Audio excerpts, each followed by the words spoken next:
ավելի լայն կոնտեքստին ենք անդրադառնում, որովհետև մենք խոսում ենք ատելության խոսքի մասին, բայց ավելի լայն առումով ընդհանրապես ինքնորոշման իրավունքի հետ կապված վերադարձի իրավունքի, որը վերջերս էլի հաճախ է խոսում վերադարձի հնարավորության, ինչ արձագանքներ կան միջազգային, այդ խոսեցինք Պրահայի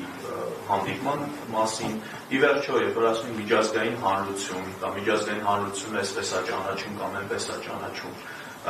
ունենք որոշակի этаբով երաշխիքներ, որտեղ միջազգային հանրությունը ճանաչում է հայերի, իրենց հայրենիքում ապրելու իրավունքը կամ ապագային գոնե միտված ինչ-որ հեռանկարի մասին է խոսում։ Շատ լավ։ Այս հարցի առնչությամբ ես պետք է ասեմ հետևյալը, ուրեմն 1999 թվականի մարտի 11-ին Եվրոպական պարլամենտը ճանաչել է ուրեմն Արցախի հայության ինքնորոշման իրավունքի լեգալությունը եւ լեգիտիմությունը։ Սա ուրեմն այսպես։ Մյուսը վերադարձի մասին, որ անդադ այսպես խոսում են, ճիշտ ասած տարբեր հանդիպումներում երբ հարցնում է, ես ինչ շատ հետաքրքրում է, մարդ ինձ թվում է թե վերադարձ երբ որ ասում են, այդ վերադարձ բառը ասողները այդ միտքը կիսատ են արտահայտում։ Երբ որ միայն ասում են վերադարձ եւ կանգ են առնում այդտեղ։ Միած շատ բարձ մարդկային տրամաբանական հարց է ցակվում։ Երբ որ ասում ենք արցախցիները պիտի վերադառնան, ինչ կարգավիճակ պիտի ունենան այնտեղ։ Իլհամ Ալիևը օրը 24 ժամ հայտարարում է, որ հա, արցախցիները կարող են վերադառնալ, իսկ ով է ասում։ Բայց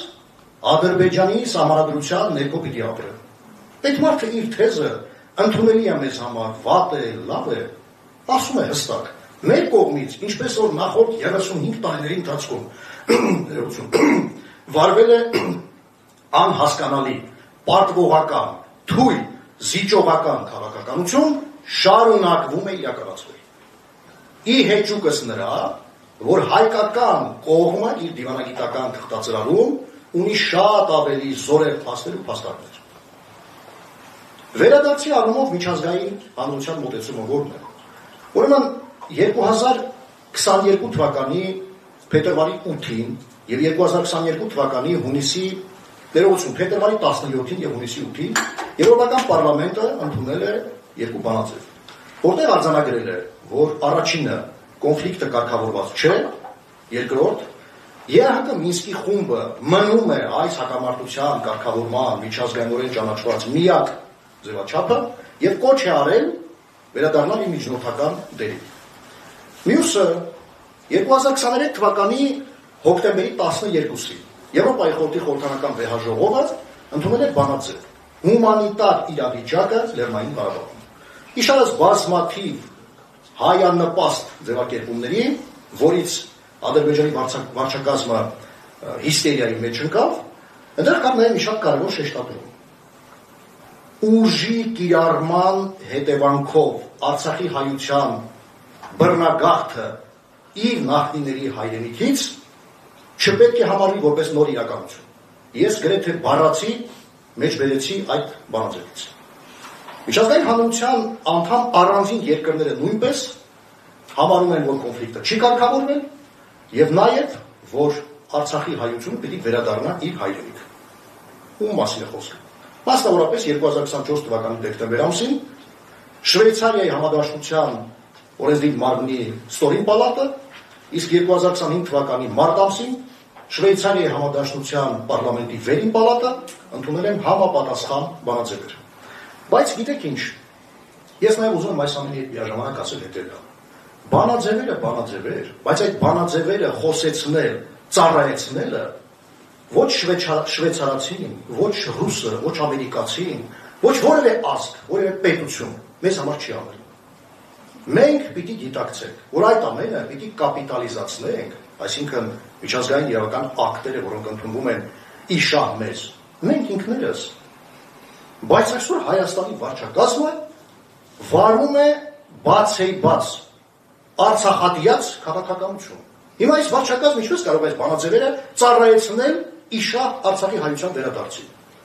Այս մարդիկ նույնիսկ իրենց կառավարման պաշտոնավարման օրոք ընդունված փաստաթղթերում ամրագրված պարտավորություններ չեն կատարում մասնավորապես Արցախի հանրապետության առնչությամբ։ Ազգային անվտանգության ռազմավարություն ընդունվել է 2020 թվականի հուլիսին։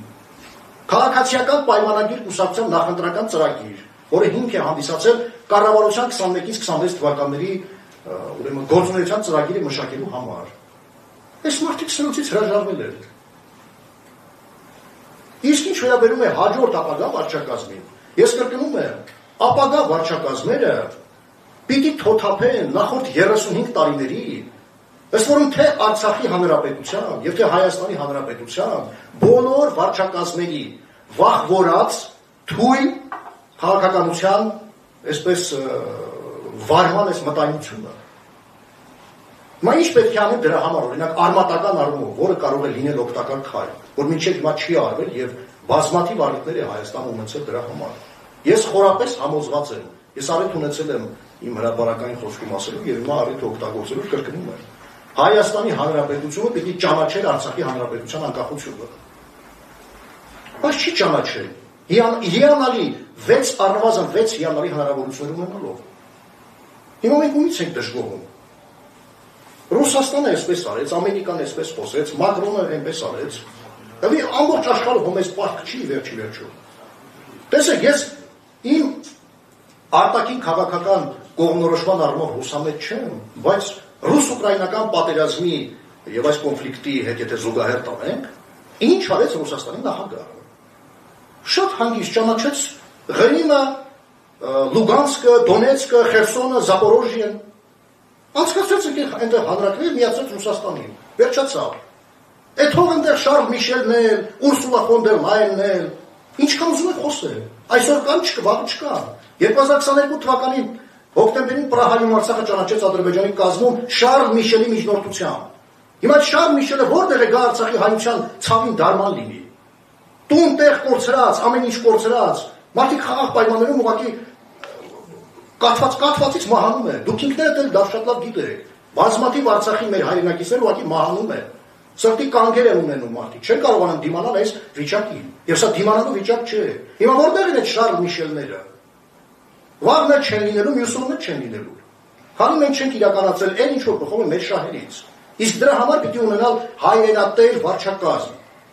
Պետական ազգային շահերը սպասարկելու հետագիծ ունեցող վարչակազմ։ Այսքանը։